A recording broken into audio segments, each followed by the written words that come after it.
എടാ നീ ആരോടും പറയത്തില്ലെങ്കിൽ ഞാനൊരു രഹസ്യം പറയാം. ആ പറ. നമ്മുടെ കേശവനങ്ങളുടെ വീട്ടിലെ വൈഫൈ ഞാൻ ഊറ്റുന്നുണ്ടടി. നിനക്ക് പാസ്വേഡ് എവിടുന്ന് കിട്ടി? അതൊക്കെ കിട്ടി. നീ ആരോട് പറയത്തില്ലെങ്കിൽ നിനക്കും ഞാൻ പറഞ്ഞുതരാം. ഇല്ലടി, ആരോടും പറയത്തില്ല. പറഞ്ഞതാടി. 2255. ആണോ? സത്യമാണോ? പിന്നെ അല്ലാതെ. എന്നാ ഞാൻ ഇന്ന് തകർക്കും.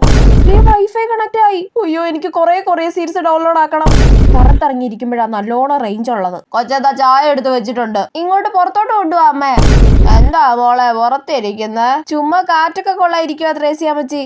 കൊച്ച ഇരുട്ടായിടി, അകത്ത് കയറി വാ, കൊതുക് കടിക്കും. അകത്ത് ഭയങ്കര ചൂടാ അമ്മേ, കുറച്ച് സമയം കൂടെ പുറത്തിരിക്കട്ടെ.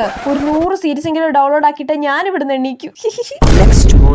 ഇതെന്താ കണക്ട് ആവാത്തെ? അമ്മച്ചി, അവിടെ കേശവചേട്ടന്റെ വീട്ടിൽ എന്താ ഒരു ബഹളം കേട്ടത്? അതെന്തോ നെറ്റുകാര് കൊറേ പൈസ പിടിച്ചെന്നോ 10,000 രൂപ ബില്ല് വന്നെന്നോ അങ്ങനെയൊക്കെ ഏതാണ്ടൊക്കെ പറഞ്ഞ അടിപിടിയാണെന്നേ. അയ്യോ, അടിപിടിയോ? 10,000 രൂപയുടെ ബില്ലോ? ഇനി ഊറ്റിയത് ആരാണെന്ന് കണ്ടുപിടിക്കാൻ പറ്റുമോ എന്തോ.